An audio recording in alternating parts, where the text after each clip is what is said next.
আল্লাহ বলছেন, বান্দা তোমার জীবনের সবচেয়ে বড় নিয়ামত তোমার মা নয়,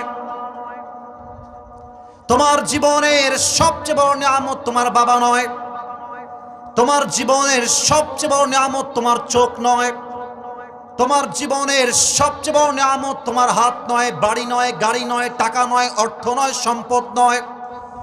এবার বান্দা ডাক দিয়ে বলছে, আল্লাহ আমার জীবনের সবচেয়ে বড় নিয়ামত তাহলে কি হবে? এবার আল্লাহ জবাব দিচ্ছেন, লাকাদ মান্নাল্লাহু আলাল মুমিনিনা ইয বা'আথা ফীহিম রাসূলা। ও আমার বান্দা, তোমার জীবনের সবচেয়ে বড় নিয়ামত হলো আমি তোমাকে শেষ নবীর উম্মত করে দুনিয়াতে পাঠিয়ে দিয়েছি।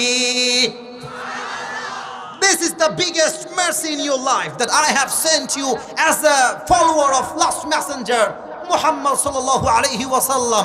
তোমার জীবনে সবচেয়ে বড় নিয়ামত তুমি শেষ নবীর উম্মত হয়ে এসেছো।